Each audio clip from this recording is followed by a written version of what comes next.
भैया मुझे महिमा से बात करनी होगी। पता चला उसे ये ठीक ना लगे। पहले ही तुम बात कर लो जय किशन। गीता साफ साफ बोली है कि अगर शादी होगी तो ही वो रुकेगी, वरना नहीं।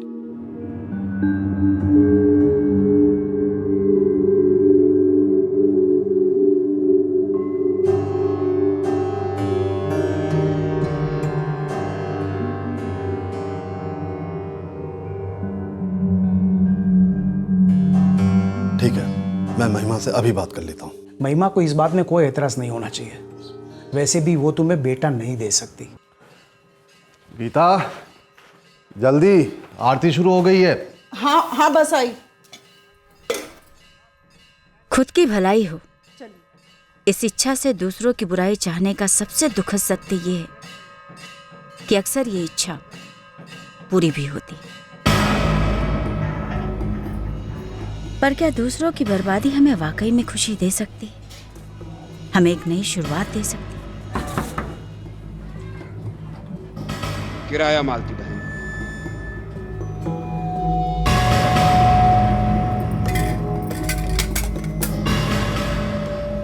उनसे बात करने से भी क्या होगा कमल?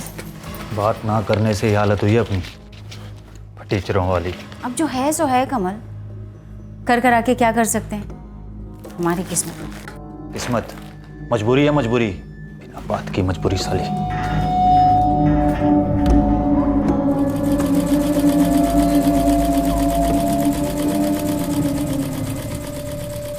किसी दूसरे के खात्मे का सपना देखने से खुद की जिंदगी संवरती है भला? और जब इंसान उस सपने को एक भयंकर हकीकत में बदल देता है तब क्या होता है?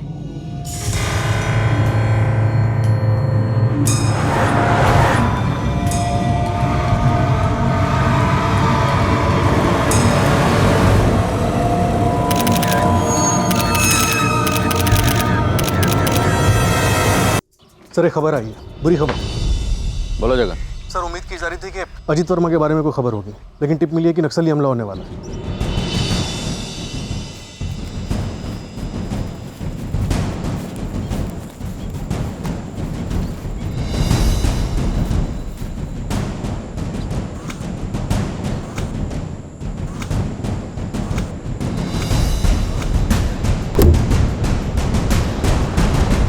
सर ये हमला गेस्ट हाउस पे हो सकता है और टारगेट आप और विनोद दोनों हैं। जगन अब हम पीछे तो नहीं हटने वाले। सर प्लीज़ सिर्फ अभी के लिए एक कदम पीछे हट जाइए। जब तक आपके पास टीम पहुंचेगी देर हो सकती है। सर वक्त सही नहीं है इसलिए कह रहा हूँ। सिर्फ अभी के लिए एक कदम पीछे हट जाइए सर प्लीज़।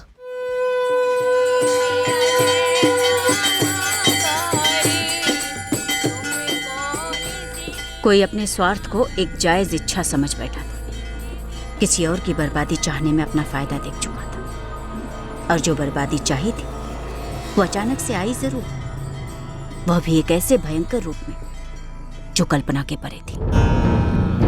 इस कहर का असर बुरा सोचने वाले पर क्या होने वाला था ये खुद उसे पता नहीं था। जो नहीं हुआ उसका भी अंदाजा नहीं था, और जो होने वाला था वह भी अंधेरे में था।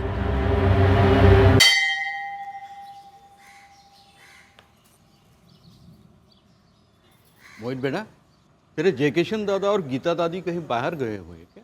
पता नहीं पंडित जी, पापा ने तो कुछ बताया नहीं। लेकिन हुआ क्या? 2 दिन से आरती में आए नहीं ना वो दोनों। मैं और पापा तो कुछ काम में बिजी थे इसलिए नहीं आ पाए, लेकिन दादाजी और दादी जी को तो आना चाहिए था। सालों हो गए, एक दिन भी चूके नहीं थे। मैं एक काम करता हूँ, उनके घर पे जाकर पता करके आता हूँ। रुको मोहित, मैं भी साथ में चलता हूँ। मोहित, जरा अपने पिताजी से पूछो कहीं बाहर वार तो नहीं गए जय किशन जी गीता जी के साथ। नहीं मोहित, चाचा जी ने मुझसे तो कुछ कहा नहीं कहीं बाहर जाने के बारे में। और वैसे भी वो अपने आप कहाँ जाएंगे? इतने सालों से शहर के बाहर तो निकले नहीं कभी। हाँ पापा, पर मैं पंडित जी के साथ दादाजी के घर के बाहर हूँ और दरवाजे पे तो ताला लगा है। जयकिशन जी को आखिरी बार मैंने परसों 15 तारीख को देखा था जब वो टहलने जा रहे थे।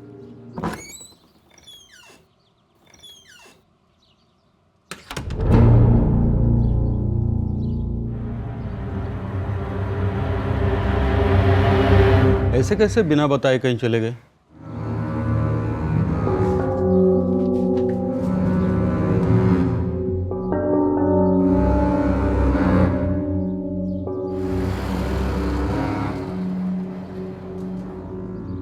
ऐसा कैसे हो सकता है? चाचा जी मुझे बिना बताए कहीं जाते ही नहीं। आनंद जी, घर के अंदर से बदबू आ रही है। हाँ पापा, बहुत गंदी स्मेल आ रही है।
सर, घर में ज़बरदस्ती घुसने के कोई निशान नहीं मिले।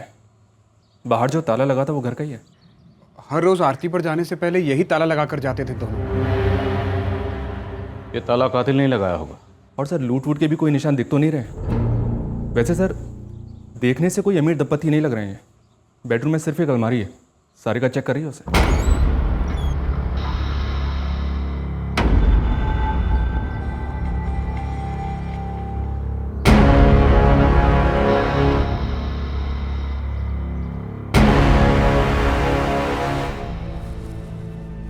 सर, अलमारी में एक लॉकर है, लगता नहीं उसे खोला गया है, पर उसकी चाबियां भी नहीं मिल रही हैं। Mobile phones? सर, दोनों के मोबाइल फोन्स अभी तक नहीं मिले हैं। जब मैंने ट्राई किया तो चाचा जी और चाची जी दोनों के फोन बंद आ रहे थे। कोई बच्चे नहीं इनके? एक बेटी है, नुपुर हुड्डा। वो इनके साथ नहीं रहती? वो मजनू खेड़ा में रहती है, अपने पति कमल और बच्चों के साथ। आपने इतला दी उन्हें? इतना हड़बड़ा गया था कि भूल ही गया। वैसे लॉकर की चाबी भी मिली नहीं हमें। वो तो हमेशा चाचा जी और चाची जी के पास ही रहती थी। बड़े जतन के साथ संभाल के रखते थे दोनों। नहीं आनंद भैया, ये नहीं हो सकता। आपको जरूर कोई गलतफहमी हुई है। नहीं नुपुर, मेरे सामने चाचा जी और चाची जी की लाशों को हॉस्पिटल ले जाया गया है।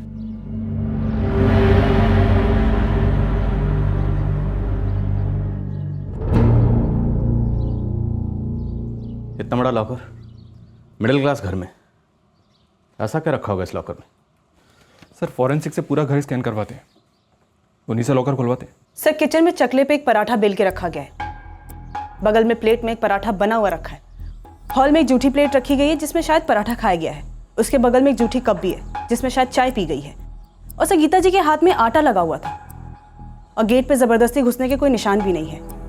सर, ये जिसने भी किया है वो जरूर कोई जान पहचान का है। कातिल जान पहचान का है या कोई अनजान? लेकिन जो भी है, अभी तक लॉकर की चाबी नहीं मिली है। तो क्या कातिल ने लॉकर खोलकर इस लॉकर से कुछ निकाला होगा?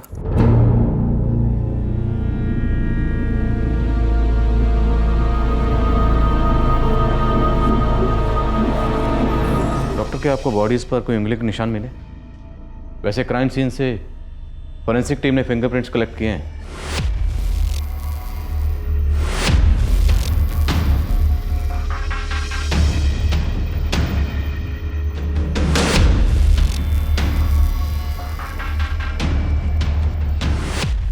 बॉडी पर उंगलियों के निशान के लिए हमें अलग से चेक करना होगा।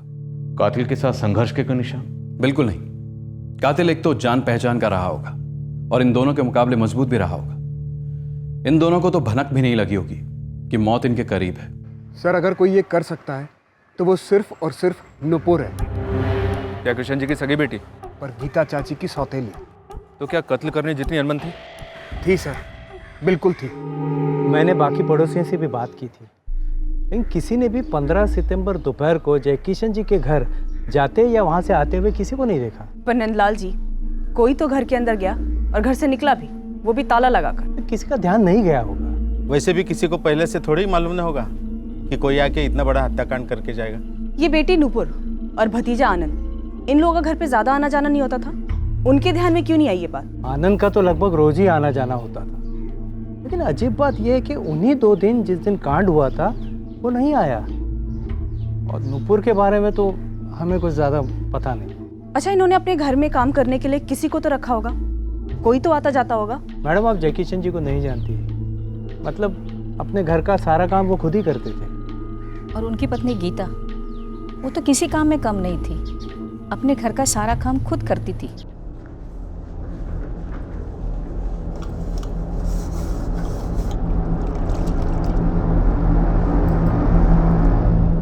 गोविंद। हाँ बोलिए सर। आप 20 रुपए वाला चावल, दाल, ठीक है, और 15 रुपए का तेल दे दे।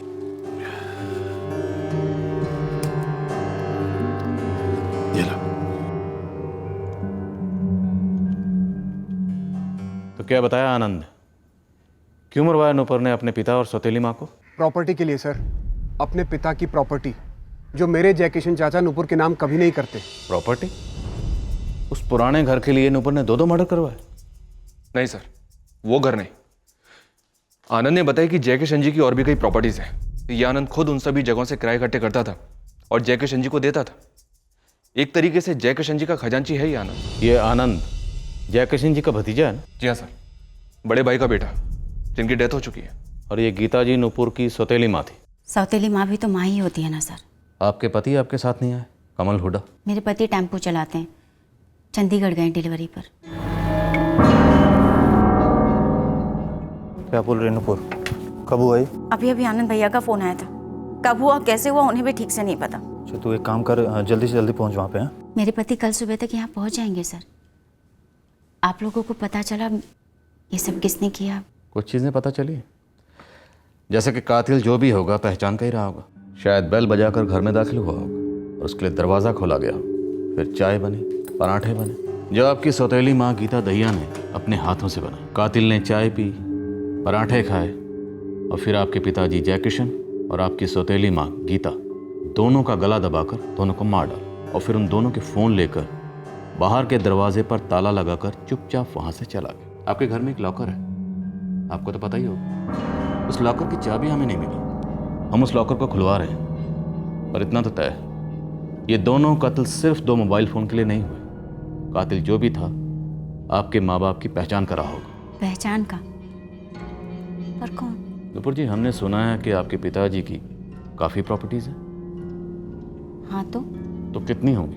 मुझे नहीं पता सर, आप आनंद भैया से पूछ लीजिए, पापा का सारा कामकाज वही संभालते हैं। उनसे भी पूछ लेंगे, लेकिन आपको क्या लगता है आपके पापा की प्रॉपर्टीज़ के लिए आपके पिता जयकिशन और आपकी सौतेली माँ गीता को कौन मार सकता है? ये बार बार आप सौतेली माँ क्यों कह रहे हैं? कहीं आपका इशारा मेरी तरफ तो नहीं कि मैंने उनका कत्ल करवाया? नूपुर जी, हमने ऐसे कई केसेस देखे हैं जहाँ छोटी छोटी रकम के लिए लोगों ने अपने सगे माँ बाप का कत्ल किया। पर मैं उन लोगों में से नहीं हूँ। मेरे लिए कोई भी प्रॉपर्टी माँ बाप से कीमती नहीं हो सकती।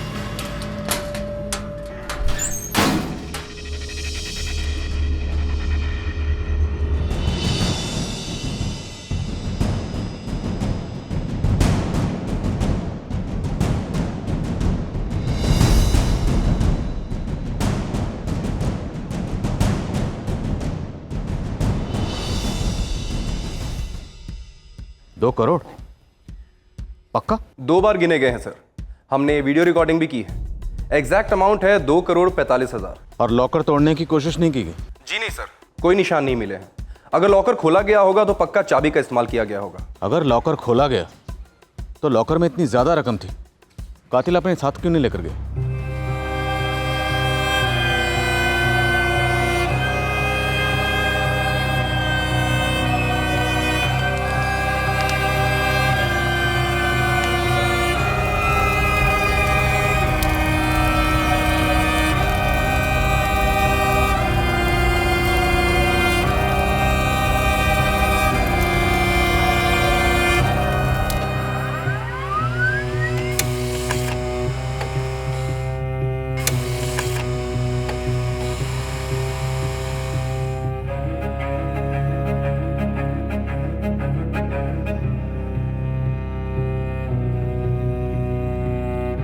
सर, जयकिशन दहिया और गीता दहिया दोनों के सेलफोन्स पालमगंज टावर की रेंज में स्विच ऑफ हुए और लास्ट लोकेशन भी घर के आसपास का ही शो हो रहा है। और इस दौरान कोई phone call? Sir call record से 15 सितंबर की दोपहर को किसी के भी आने का कोई क्लू तो नहीं मिल रहा है। जान पहचान के लोगों को घर आने से पहले फ़ोन करने की ज़रूरत नहीं होती, खासकर करीबी लोगों को। वैसे सर कत्ल के वक्त नूपुर हुड्डा और कमल हुड्डा इन दोनों का phone location Majnu Khera cellphone tower के रेंज में था, जहाँ पे उन दोनों का घर है। और किराए के हत्यारे घर में बेल बजाकर दाखिल नहीं होते, और ना ही उन हत्यारों को कोई पराठे बनाकर खिलाता है और ना ही चाय बनाकर पिलाता है। पर जो जान पहचान वाला आया उसे लॉकर और चाबी दोनों के बारे में मालूम रहा होगा सर, लेकिन उसने लॉकर में रखी हुई 2 करोड़ से ऊपर की रकम वो छुआ तक नहीं। ये दोनों मर्डर ना तो किसी सुपारी किलर ने किए हैं और ना ही किसी पेशेवर लुटेरे ने। ये दोनों कत्ल शायद सिर्फ और सिर्फ पैसों के लिए हुए। जी मेरे खाते के हिसाब से कुल मिलाकर 2,12,45,000 होने चाहिए, मतलब 12 लाख रुपए कम है। इतना सारा कैश कहाँ से आया? ये सारे पैसे किराए से आते हैं। कितनी प्रॉपर्टीज हैं? काफ़ी सारी बिल्डिंगें हैं, दुकानें हैं। चाचा जी टाइम टू टाइम खरीदते रहते थे। सारी प्रॉपर्टीज यही हैं? जी हाँ, यही फरीदाबाद में। जय किशन चाचा जी की कुल मिला के 3 बिल्डिंगें हैं। हर बिल्डिंग में तकरीबन 100 के करीब फ्लैट्स हैं। फिर सारे फरीदाबाद में अलग अलग जगह दुकानें भी हैं, सभी किराए पर चढ़ा रखी हैं। कुल मिलाकर हर महीने का किराया आता है लगभग 18 लाख रुपए। 18 लाख किराया हर महीने और सारा कैश? जी हाँ, मेरे पास एक एक पैसे का हिसाब है, अगर आप चाहें तो देख सकते हैं। आनंद जी, अब सवाल यह है कि अगर कोई पैसे लूटने के इरादे से आया था तो वो ईमानदारी से 12 लाख रुपए लेकर क्यों जाएगा, जबकि सामने लॉकर में 2 करोड़ से ज्यादा की रकम पड़ी थी? यही तो मैं पहले दिन से कह रहा हूं सर, ये सब कुछ नुपुर ने किया है। और आप नुपुर को पकड़ने की बजाय उसे ही शिकायतकर्ता बना बैठे। उसके साथ नरमी से पेश आ रहे हैं आप लोग। और आप नुपुर का नाम इतने दावे के साथ कैसे ले रहे हैं? क्योंकि सर जय किशन चाचा जी उसे अपने दिल और अपनी जायदाद दोनों से बाहर निकाल चुके थे। और ये बात आप कैसे जानते हैं? क्योंकि पहली बात, मैं उनका भतीजा हूं, और दूसरी बात, मेरे अलावा उनकी देखभाल करने वाला और कोई नहीं है। आनंद जी, आप हमें ये बताइए, जय किशन जी ने नूपुर को अपने से दूर क्यों किया? क्योंकि नूपुर का दिमाग टेढ़ा नहीं है, बेरहम भी है। अपने सौतेले भाई को उसने मार डाला था। मतलब अपने पिता जय किशन और सौतेली माँ गीता के? जी हाँ, बेटा सुभाष। अगर आज वो जिंदा होता तो सारी प्रॉपर्टी, पैसा वैसा सबका वारिस वही होता।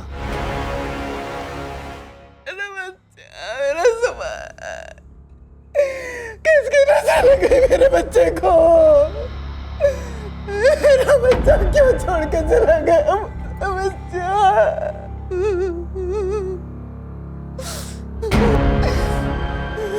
सुभाष मेरे बेटे मोहित से सिर्फ 1 साल बड़ा था। तो आपका ये कहना है कि नूपुर ने सुभाष का कत्ल करा दिया?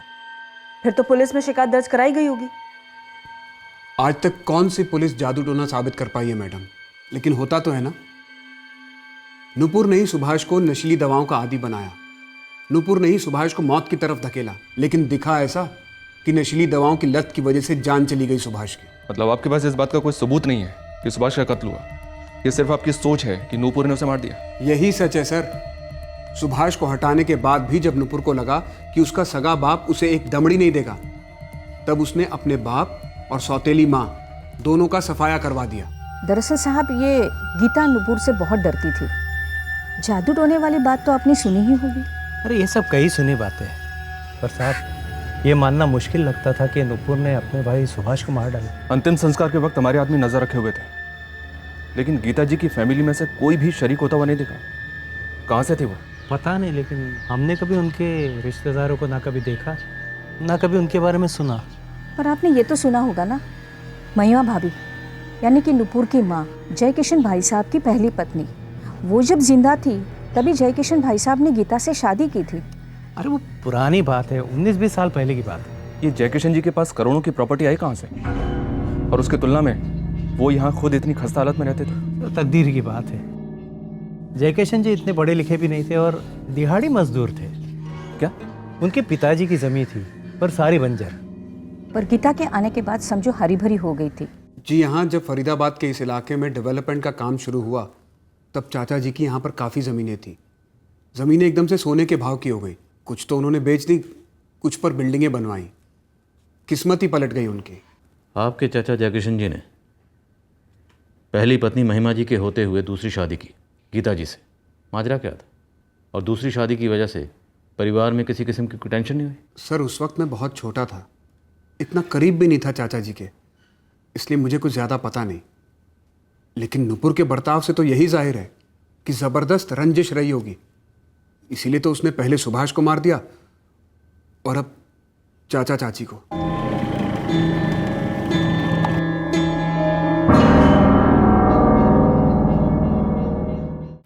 साहब ये नुपुर हुडा का पति टेम्पो ड्राइवर कमल रोज पी पाकर घर में हल्ला मचाता है। झगड़ा एक ही बात को लेकर कि बाप इतना रईस था और बेटी नुपुर को एक पैसा नहीं दिया। मारपीट? सर ऐसा तो कुछ पड़ोसी ने नहीं बोला, लेकिन एक बात है कि ये नुपुर भी गुस्से में बहुत भला बुरा सुनाती थी। कभी अपने पति कमल को कोसती तो कभी अपने माँ बाप को कोसती। तो इस कमल का पूरा चिट्ठा निकाल। इस कमल पे मुझे तगड़ा डाउट जा रहा है। दरवाज़ा किसी जान पहचान वाले के लिए खुला गया, फिर ये कमल तो साला दामाद ठहरा।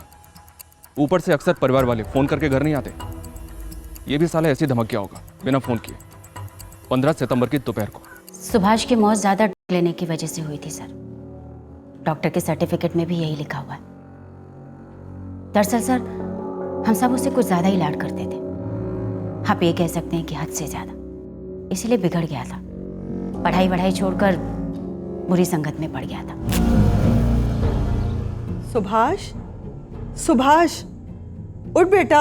ऐसी कोई रात नहीं है जब ये नशे की हालत में नहीं लौटा हो।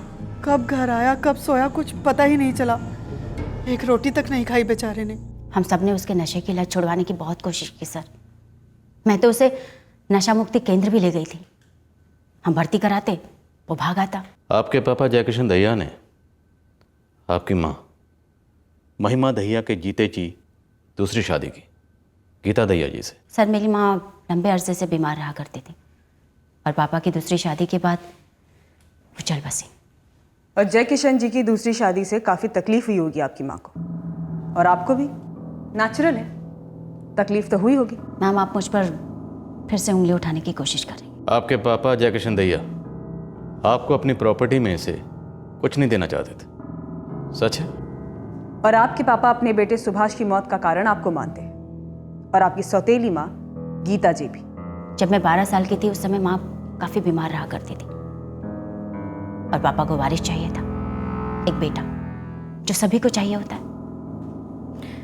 मेरे पति को भी चाहिए, भले ही हमारे हालात इतने खस्ता हैं। पापा को बेटा चाहिए था वारिस, और मेरी माँ दोबारा माँ नहीं बन सकती थी। तो आपके पापा जय किशन जी को वारिस देने की चाहत पूरी करने के लिए आपकी माँ ने उन्हें दूसरी शादी के लिए हाँ कर दिया। जी,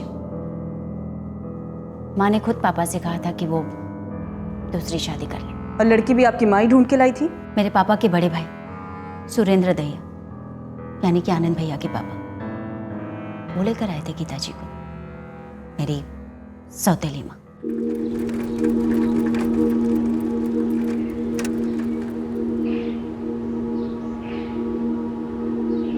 भैया मुझे महिमा से बात करनी होगी। पता चला उसे ये ठीक ना लगे। पहले ही तुम बात कर लो जय किशन। गीता साफ साफ बोली है कि अगर शादी होगी तो ही वो रुकेगी, वरना नहीं।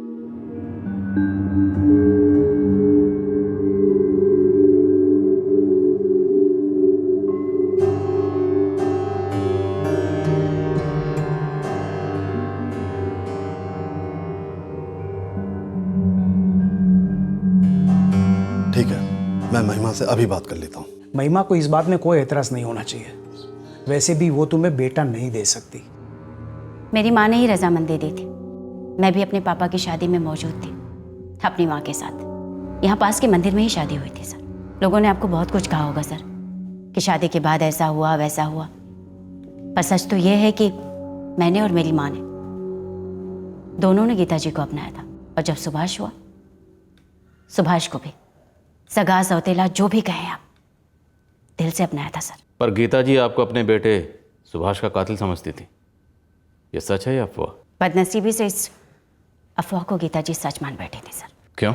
क्योंकि सुभाष के आने के बाद पापा के जैसे बंजर जमीन पे सोना उग गया हो, लेकिन उसकी मौत के बाद उनकी सारी जायदाद की मैं इकलौती वारिस बची। और गीता जी ने ये मान लिया कि उनके बेटे सुभाष को आपने मरवाया उनकी जायदाद के लिए। आप तहकीकात कर सकती हैं मैडम। डॉक्टर के सर्टिफिकेट में लिखा हुआ है कि सुभाष की मौत ज़्यादा लेने की वजह से हुई थी, लेकिन शक का कोई सर्टिफिकेट नहीं होता ना सर। अब आप लोगों को ही देख लीजिए, आप लोग मुझ पर शक कर रहे हैं। पर यह तो सच है ना कि सुभाष की मौत आपके घर में ही हुई थी, और उस दिन हुई जिस दिन आपकी बेटी निधि का 9वां जन्मदिन था।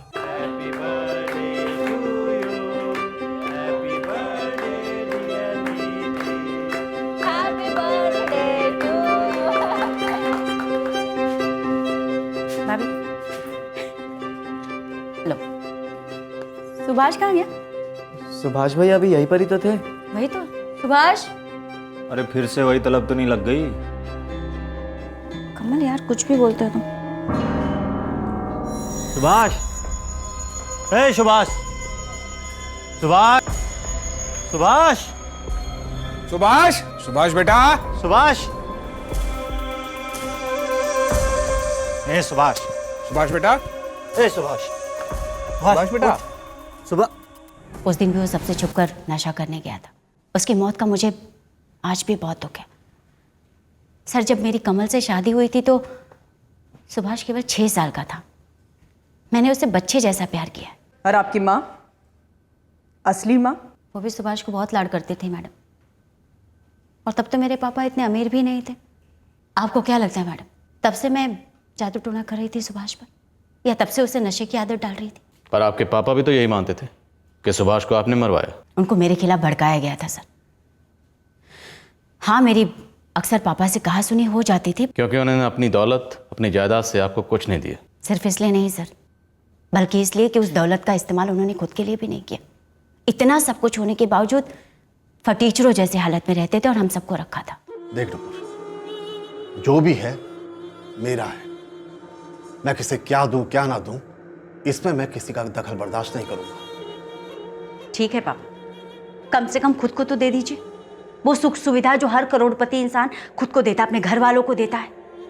इसलिए तूने मेरे बेटे को मार डाला इन पैसों के लालच में? मैंने कुछ नहीं किया माँ। चुप कर, खबरदार जो मुझे माँ कहो तो। मैं पहले भी कई बार बोल चुका हूं, तुम दोनों को एक दमड़ी नहीं मिलेगी। तुम दोनों मेरी दौलत पर बुरी नजर अब मत डालो। आपकी दौलत पर पहले से बुरी नजर लगी है पापा, तभी तो वहां तिजोरी में पड़ी पड़ी सड़ रही है, और मैं वहां उस नरक में सड़ रही। आपके मन में एक बार भी ख्याल नहीं आता कि आप अपनी इतनी सारी दौलत से अपनी इकलौती बेटी, उसकी बच्ची, अपनी नवासी का भविष्य सुधार सकते? लालच से किसी का भविष्य नहीं बनता है, कभी नहीं। और तू लालची नहीं, खूनी भी है। जाकर बोल दे उस कमल को कि तुझे यहाँ ना भेजा करे, मेरा भेजा खाने। कुछ नहीं मिलेगा तुम दोनों को। सर, मेरी सौतेली माँ और मेरे पापा मुझे सुभाष की मौत का जिम्मेदार मानते थे। ये भी सच है कि वो मुझे अपनी जायदाद से कुछ भी नहीं देना चाहते थे, लेकिन अब तो सब कुछ मुझे ही मिलेगा ना सर। पर फिर भी मैं यही कहूंगी कि मैंने उन्हें नहीं मरवाया, ना ही सुभाष को। बचपन में मैंने बहुत गरीबी देखी सर, और आज तो उससे भी ज्यादा गरीब हूँ। शायद मेरी यही गरीबी आप लोगों के मन में मेरे लिए शक पैदा कर रही है। लॉकर से 12 लाख रुपए गायब हुए। पर आप तो कह रहे थे कि करोड़ों थे लॉकर में। तो शायद 12 लाख सिर्फ हमें गुमराह करने के लिए चुराए गए हों। और मैं अच्छे से जानती हूँ कि आप लोगों को गुमराह कौन कर रहा है और क्यों कर रहा है। कौन? बोले नुपुर जी। सर, मेरी सौतेली माँ को मेरे ताऊ यानी कि आनंद भैया के पापा लेकर आए थे दंतेवाड़ा के गरीब इलाके गोंजलगढ़ से। हमें उनके अतीत के बारे में रत्ती भर भी जानकारी नहीं, लेकिन ताऊ जी को और फिर आनंद भैया को पापा के एक एक प्रॉपर्टी की खबर थी। अब आप सोचिए कि जो इल्जाम मुझ पे लगाया जा रहा है कि मैंने सुभाष का कत्ल करवाया या मैंने उसे नशे की आदत डाली, वो इल्जाम आनंद भैया पर भी तो लगाया जा सकता है ना। उनका तो रोज का आना जाना था हमारे घर में, तिजोरी की चाबी भी उनके पास होती थी। पापा ने कहा कितने पैसे रखे सब कुछ मालूम था उन्हें, लेकिन नहीं, आप लोग केवल मुझ पर और मेरे पति पर शक कर रहे हैं। मेरे पापा शायद दिल ही दिल में जानते थे कि मैंने कभी कोई गलत काम नहीं किया। शायद इसीलिए उन्होंने मुझसे कभी इतनी नफरत नहीं की कि अपनी सारी जायदाद आनंद भैया या उनके बेटे मोहित के नाम कर दी। लेकिन आनंद भैया उनकी पूरी जिंदगी इसी कोशिश में निकल गई कि मेरी भरपूर बदनामी हो और वो समाज के सामने संत नजर आए। सर, अगर किसी ने पहले से प्लानिंग की है ना तो वह है आनंद भैया, और उससे पहले ताऊ जी, गीता जी को हमारे घर में लाकर मेरी सौतेली माँ।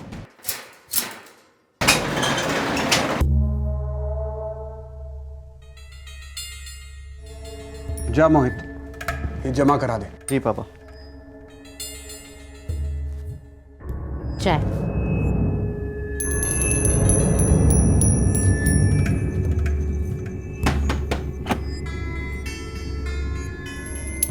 बोला ना नहीं, तिजोरी में पुलिस वालों को कोई वसीयत नहीं मिली। तुझे क्या लगता है तेरे बाप ने कोई वसीयत बनाई नहीं? ना बनाई तो हमारे लिए सबसे अच्छा ना। हो सकता है आनंद भैया के पास हो, वैसे भी बहुत चालाक इंसान है, एन मौके पर सबके सामने लाकर रख सकते हैं, उनका कोई भरोसा नहीं है। जहाँ तक नूपुर हुडा की बात है साहब, अभी तक एक भी बंदा ऐसा नहीं मिला जिसके सामने नूपुर ने कभी अपनी जुबान पे जादू टोने की बात लाई हो। नूपुर का पति कमल, उसकी क्या रिपोर्ट है? दारू तो मजबूत पीता है साहब, और दोनों पति पत्नी कुत्ते बिल्ली जैसा झगड़ा करते हैं कि ससुर करोड़पति था और दामाद रोडपति टेम्पो ड्राइवर। और ये जय किशन का भतीजा आनंद, उसका बेटा मोहित? साहब अभी तक कुछ खुलकर तो सामने नहीं आया, लेकिन एक बात तो कोई अंधा भी बोलेगा, ये दोनों परिवार आनंद दहिया का और नूपुर हुडा का एक ही बात की आस लगाए बैठे थे कि कब ये जय किशन मर जाए और कब इसके सोने के खान पर ये कब्जा कर सके। मैडम 19 साल पहले यहाँ दंतेवाड़ा से ले जाई गई थी, तो कुछ तो और डिटेल्स चाहिए। गीता का पूरा नाम क्या था, बाप का नाम, माँ का नाम क्या था? देख सुमित, अभी तक तो हमें ये भी नहीं मालूम कि गीता जी का असली नाम गीता ही था कि कुछ और। जो ये जानते थे वो अब इस दुनिया में नहीं है। मैं एक काम करती हूँ, तुझे गीता जी की अभी की फोटो भेजती हूँ। अभी की फोटो ठीक रहेगी मैडम।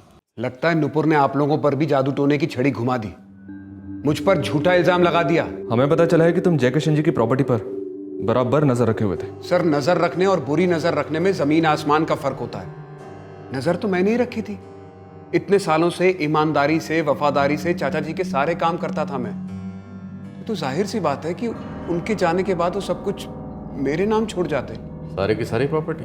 साफ साफ चाचा जी ने खुद ये मुझसे बात कही थी, गीता चाची के सामने ही कहा था। मैंने बड़ी ईमानदारी से सगे माँ बाप की तरह सेवा की है उनकी, और फिर किराया इकट्ठा करने का काम उन्होंने ऐसे नहीं सौंप दिया था मुझे, एक एक पैसे का हिसाब दिया करता था मैं उनको। आप चाहो तो आप रजिस्टर देख सकते हो। और तिजोरी में 12 लाख रुपए कम थे, ये बात भी तो मैंने ही आपको बताई ना। जय किशन जी ने कोई वसीयत बनाई थी? जहां तक मुझे पता है नहीं बनाई थी, लेकिन उन्होंने मुझसे बात जरूर की थी बनाने के बारे में, यही कि वो सब कुछ मेरे और मेरे बेटे मोहित के नाम कर देंगे। और उनके जाने के बाद अब ये सारी प्रॉपर्टी नुपुर के नाम ही होगी? हाँ, तो नुपुर के नाम 2 खून भी तो हैं, उनका क्या? चाचा जी सब कुछ मेरे नाम करने ही वाले थे, उससे पहले नुपुर ने चाल चल दी। लेकिन हमें अभी तक नुपुर के खिलाफ एक भी सबूत नहीं मिला। तो इसीलिए उसके इशारे पर आप मुझ पर साजिश का इल्जाम लगा रहे हैं। हमारे पिताजी सुरेंद्र दहिया, जय किशन दहिया जी के बड़े भाई, गीता जी को वही लाए थे 19 साल पहले। तो इसी हिसाब से तो हो सकता है साजिश 19 साल पहले हो गई। छोड़िए सर, मेरे पापा तो बेचारे अफसोस करते करते गुजर गए। किस बात का अफसोस? यही कि उन्होंने अपने हिस्से की बंजर जमीन कौड़ियों के दाम बेच दी, और कुछ साल बाद चाचा जी को उसी बंजर जमीन के करोड़ों मिले, वो एकदम से रईस हो गए। मेरे पापा ने भी कुछ सालों तक इंतजार किया होता तो जरा सोचिए आज मैं कहाँ होता। वैसे तुम्हारे पिताजी सुरेंद्र कहाँ से लाए थे गीता जी को? रायपुर काफी आना जाना रहता था उनका, वहीं से लेकर आए थे गीता चाची को। लेकिन सर, आप लोग बेकार में अंधी गली में दौड़ लगा रहे हैं। कातिल आप लोगों के सामने है, नुपुर, और वो मेरा नाम देकर आप लोगों को गुमराह कर रही है। सब फिंगरप्रिंट्स मिले तो हैं सभी जगह से, तिजोरी से भी। अब हम उन्हें छांटना शुरू करेंगे। रजत, क्राइम सीन की स्टडी से ऐसा लगता नहीं रहा कि कातिल एक से ज्यादा थे। सर, एक बार उंगलियों के निशान मैच किए जाएं, तभी हम पक्के से कुछ कह सकेंगे। इस कत्ल का मकसद और सस्पेक्ट दोनों हमारे सामने हैं। हमें इतना भी पता है कि कातिल जो भी है वो इस जोड़े का करीबी है। उन दोनों के गले इतने जोर से दबाए गए, इसलिए पूरे चांसेस हैं कि कातिल मेल है। डॉक्टर अश्विन ने हमें लाशों के ऊपर के फिंगरप्रिंट्स भेजे हैं, अब हम उन्हें हमारे कलेक्ट किए फिंगरप्रिंट्स के साथ मैच करके देखेंगे। फिलहाल हमारे सामने 3 मेल सस्पेक्ट हैं। आनंद दहिया का बेटा मोहित दहिया और जय किशन की बेटी नूपुर का हस्बैंड कमल हुडा। लेकिन फिलहाल हमारे पास इन तीनों के खिलाफ कोई सबूत नहीं। रजत, इस केस में फिंगरप्रिंट्स हमारे लिए एक बहुत अहम सुराग साबित हो सकते हैं। बस थोड़ा सा टाइम दीजिए, मैं आपको सारे सही एनालिसिस दूंगा। सर, जय किशन का फोन स्विच ऑन हुआ है, दूसरा सिम लगा के फोन यूज किया जा रहा है। फोन की लोकेशन यही फरीदाबाद की है।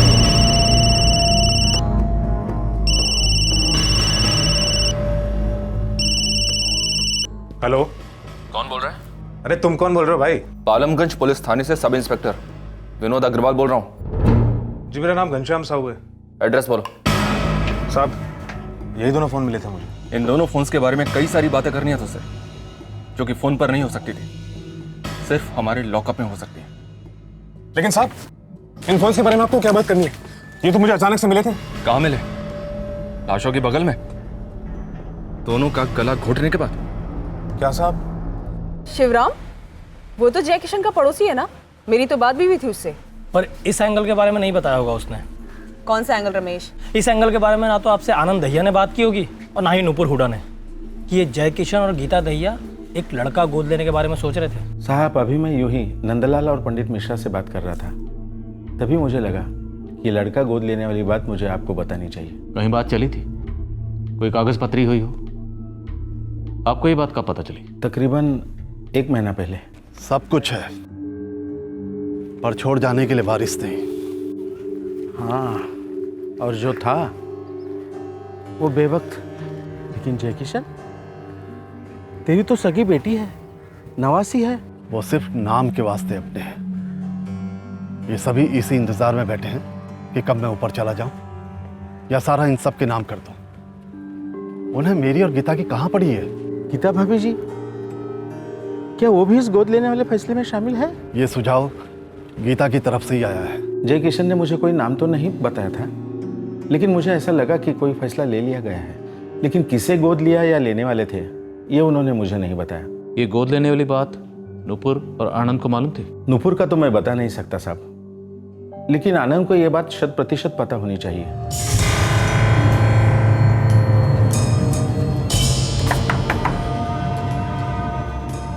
मालती जी किराया। गोद लेने वाले थे?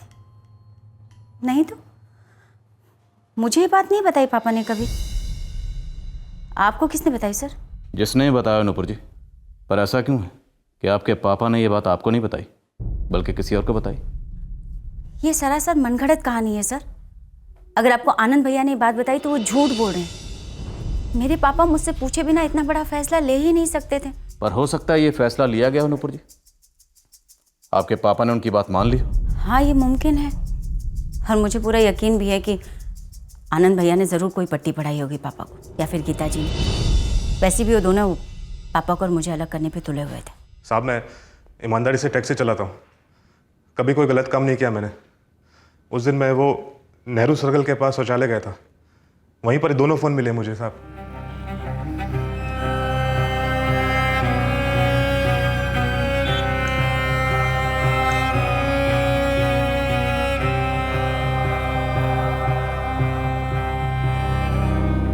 पब्लिक टॉयलेट में तुझे एक नहीं दो फोन्स मिले? क्या बात है? पट्टी लगी थी उन पर जिस पर लिखा था भैया हम यहाँ लावारिस पड़े हैं, हमें चुरा लो। मुझे लगा कि मैं वो दोनों फ़ोन बेच दूंगा, और मैं गया भी था बेचने के लिए। मोबाइल की किस दुकान पर गया था? साहब वो यूनिक मोबाइल सेंटर। तो फिर बेचा क्यों नहीं? साहब वो दुकानदार ने बोला कि इन दोनों फ़ोनों का कोई पैसा नहीं मिलेगा, क्योंकि आजकल स्मार्टफोन का ज़माना है और कोई बच्चा भी बतौर खिलौना इस्तेमाल नहीं करेगा। तो मुझे लगा कि मैं इस्तेमाल कर लेता हूँ, और जैसे ही सिम डाल के फ़ोन ऑन किया, अब आप लोगों का दामाद बन गया हूँ साहब। दामाद जी, बड़ी दिलचस्प कहानी सुनाई आपने। अब हमें हकीकत सुनाइए, क्योंकि इन दोनों फोन्स के मालिकों का कत्ल हो चुका है। हाँ, मेरा कोई हाथ नहीं है साहब इसमें। कातिल जो भी हो, इतना तो हम भी जानते हैं कि वो इतना बड़ा बेवकूफ़ तो नहीं होगा कि विक्टिम का फ़ोन अपने साथ लेकर घूमे। शायद ये घनश्याम सच बोल रहा हो सर। और अब ये गोद लेने वाला नया एंगल सामने आने से सिर्फ नुपुर ही हमारी सस्पेक्ट नहीं है, बल्कि हमारा सस्पेक्ट आनंद भी है, क्योंकि नुपुर और आनंद ये दोनों ही वारिस बनना चाहते थे। नक्सल कनेक्शन ये कहाँ से आया सुमित? मैडम पता नहीं कनेक्शन कैसे आया, पर मैं यहाँ गीता की फ़ोटो लेकर उसकी फैमिली को खोज रहा था। पूरा गांव घूमा, तब एक अजीत वर्मा से टकराया। मार्केट में वर्मा जी का नाम तो सुना ही है आपने, अब पैसा लेके आ जाना। हाँ बोलो। अजीत वर्मा? हाँ क्या है? हमारे गोंजीलगढ़ में ये गीता थी, कोई 20-1 साल पहले हरियाणा फरीदाबाद में जा बसी। वहाँ जाकर गीता दहिया हो गई। कुछ सुना है, कुछ पता है इसके बारे में? तू है कौन? वो मैंने सुना है गांव में कि आप गीता को जानते थे। मैं नहीं जानता किसी गीता फीता को। और तू कौन है? मैं वो फरीदाबाद पुलिस की मदद कर रहा हूँ। खबरी? ऐसे ही समझ लो। इस अजीत वर्मा का कोई नक्सल कनेक्शन है? मुझे यहाँ की उड़ती चिड़िया ने टिप दी कि अजीत नक्सलियों के साथ मिलता है।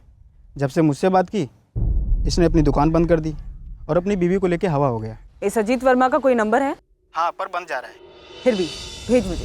करोड़ों की जायदाद के मालिक, लेकिन जिंदगी जीने का तरीका एकदम फटीचर, और फिर बुढ़ापे में बच्चा गोद लेने की पहल, और अब ये नेक्स्ट लाइट एंगल की पॉसिबिलिटी।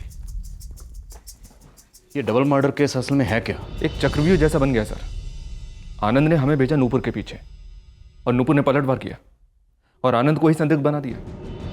और सर इन सब एक सबसे बड़ा रहस्य, गीता का पास्ट, जिसके बारे में शायद किसी को कुछ भी नहीं मालूम। इस वक्त हमारे सामने कई सवाल हैं। पहला सवाल, क्या जयकिशन जी ने कोई वसीयत बनाई थी?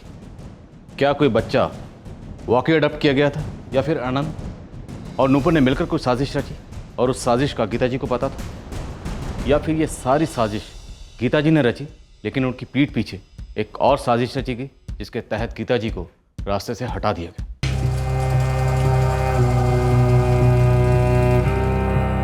अरे ललित। जी सर। इस राहुल ने नौकरी वोकरी छोड़ दी है क्या? कुछ बताया नहीं सर, ड्यूटी पर भी नहीं आ रहा है, उसने फ़ोन भी बंद रखा है सर।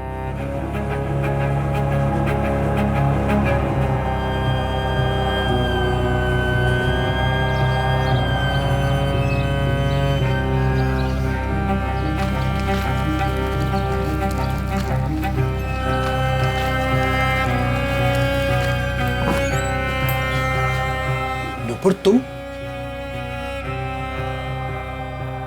यहाँ क्या कर रही हो? पहले मुझे ये बताओ, ये गोद लेने वाली बात मुझसे छुपाई क्यों गई? गोद लेने वाली बात? कौन किसे गोद ले रहा है? पापा और गीता जी किसी लड़के को वारिस बनाने वाले थे गोद लेकर। पुलिस को किसी ने बात बताई। तो किसी ने ये तुक्का फेंका है। अब किसने नुपुर?